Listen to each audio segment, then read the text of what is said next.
Mara nyingi ya mapiano imekuwa ni muziki fulani hivi kupari afu basi hamna ujumbe wa nini. Wewe kwa nini tumezingatia ujumbe sana huko ndani? Ni kutokana pia na uandishi. Uandishi na ili upate kitu kizuri ni lazima utafute muziki wa tofauti. Sure. Utafute style ya tofauti. Mimi wimbo wa mimi nimeandika ili watu wapate story na pia wapate kuvibe kulingana na wimbo ambao nimeandika na style ya muziki wa mapiano. So niliangalia muziki wa mapiano sasa yuko kwenye piki, upo kwenye soko. Nilipoona muziki wa mapiano huu, hasa mimi acha niutengeneze katika story, lakini watu wa vibe, ila katika kuvibe pia watu wakisikiliza story iliyopo katika wimbo watu wanaenjoy na wanajifunza kitu. Kwa hiyo nilitarget sana hicho kitu. Okay. Ni true story kwako kwa mwanao washikaji zako mtaani ama ulisikia tu story ukaamua tu ichore? Mara nyingi watu tunaandika story ambazo zinatuhusu na zingine ambazo hazinahusu. Nilijaribu kuandika sababu ishai kunitokea hiyo issue.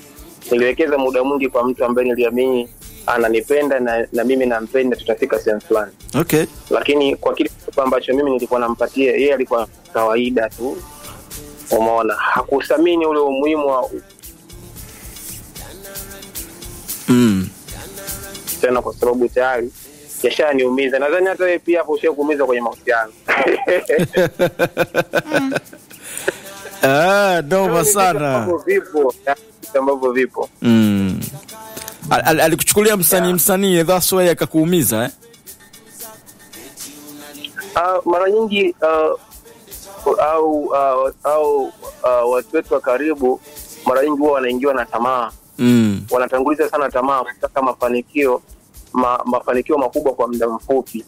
Hawana ile subira ya kumvumilia mwanaume jinsi ambavyo wanapambana kwa ajili yao na nini. Wao hicho kitu mara nyingi wanakuwa hawaamini sana.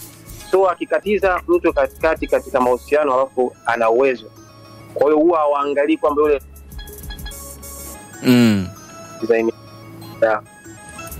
Okay, ngoma yako umemshirikisha Mr. Kesho. Sawa, na Mr. Kesho tunafahamu kwa ngoma zake za ama piano, umenielewa, mara nyingi sana huwa anafanya ngoma za namna hii. So ana nini hasa mpaka kimekupelekea kufanya naye kazi?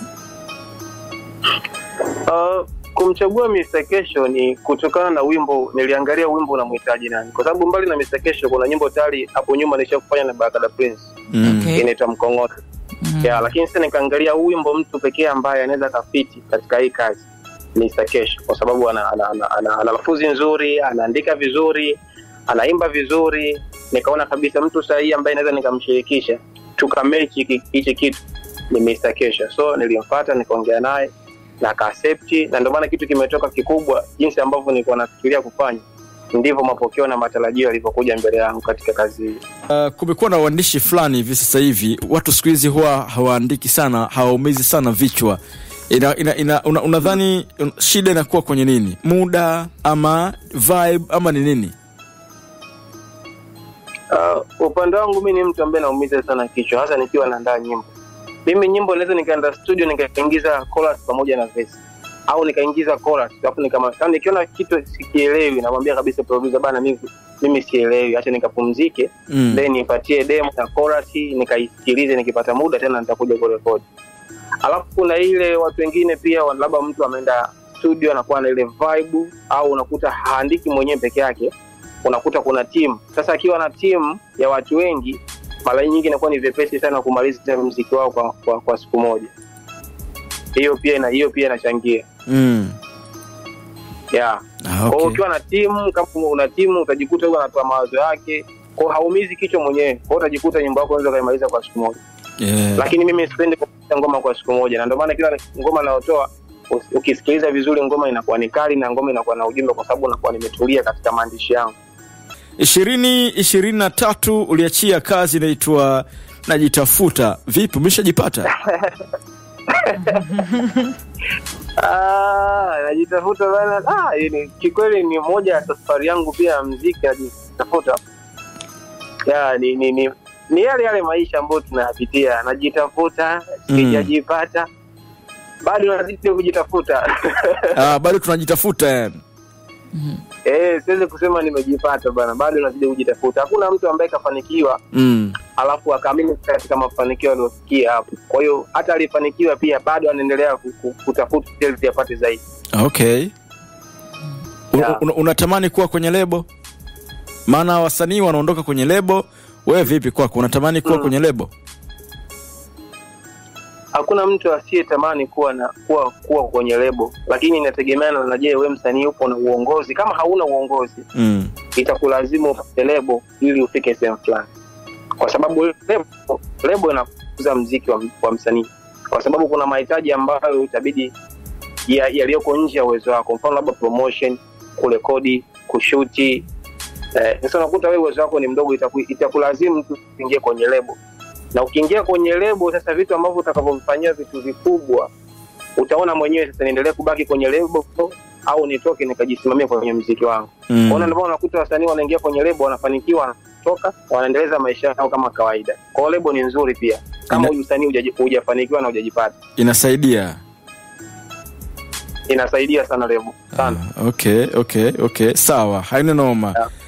Game of course imekuwa ya moto sana sasa hivi. Yani kila unayemsikiliza anafanya poa sana. Ila kuna changamoto moja kwamba ukimsikiliza ukimsikiliza fulani, yani ni kama wana sound the same.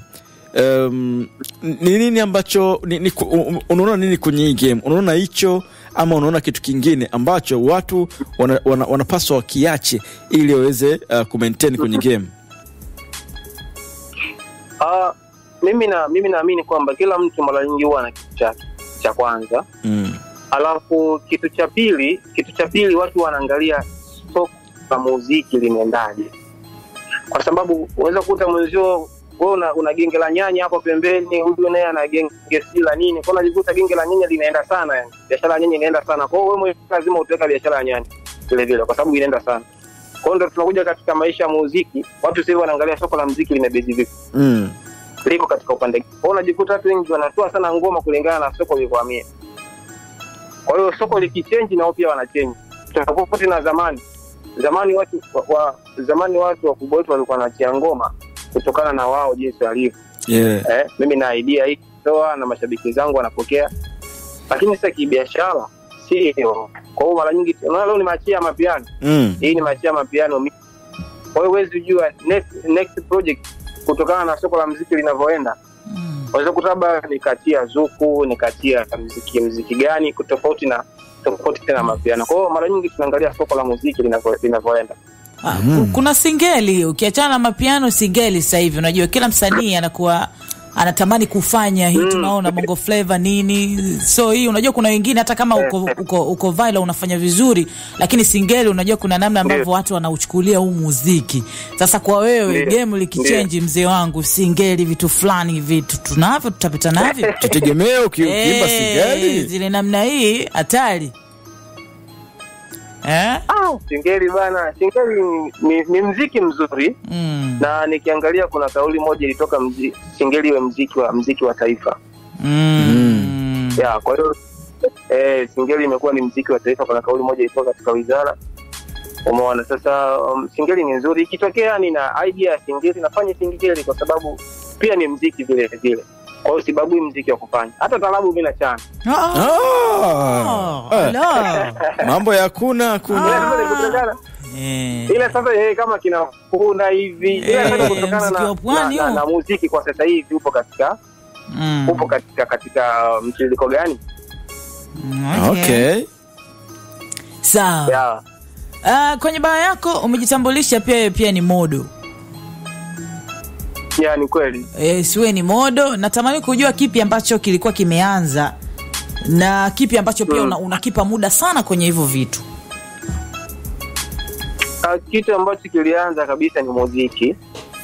Lakini ni muziki, lakini kutokana na safari yangu ya muziki umo nikajikuta napata matangazo kupitia modo. Ni mtu ambaye anafanya fashion, labda mtu labda na bidhaa yake kutoka nje akileta Tanzania, lazima nitafute mimi baadhi ya watu niweze kuifanyia project hiyo bidhaa ambayo imeingia, then anafanyia biashara. Kwa hiyo nimejikuta pia mbali na muziki napatia pesa kupitia matangazo ya Umodo. Hivi hiyo idea imetokana na nini? Kwa nini ajiita idea? Kwa nini asijide jina lake tu halisi hivi au yani why idea? Kitu ambacho mimi nakiamini kwamba mara nyingi jina huwa linakuja kutokana na mtu mwenyewe au katika cycle ya watu ambao amekaa nao. Nakumbuka mimi nyimbo yangu ya kwanza nilifanya na Aba kwa naishi Salasala hivi. So katika cycle ya watu ambao nilikuwa nao nilikuwa na watu kina Mario, kina nani, katika ile kushare mawazo, jamaa na idea. Au mzee wa idea likali imepita hivyo kwa nika idea. Kwa hiyo likali imepita kwa namna hiyo katika kushare mawazo. Kipindi hicho ndo Daku Gumu iko vizuri ama bado? Daku Gumu, no, kipindi hicho sasa hata Daku Gumu hajaachia. Yeah, okay. Hata Daku Gumu hajaachia, sema kuna nyimbo tu ambazo walikuwa bado sasa. Kwa sababu unajua mimi wimbo wangu ambao nilifanya kwa Aba. Nimetoka kwa Aba nikauleta muziki ghetto ili wanangu wausikilize. Ndo mwanangu Mario akapata nafasi ya kuandikia beat kupitia wimbo wangu, na ndio ilikuwa chanzo cha yeye kukutana na Aba hadi kumsupport. Yeye Aba anatusupport vipi mzee wangu? Hatupo katika njia ya biashara na Aba, lakini kama kwa baadaye kitokea, sababu yeye kipindi kile alikuwa ni producer. Yes. Sasa hivi ni producer na pia ni manager ambaye tayari namshikilia mwanangu.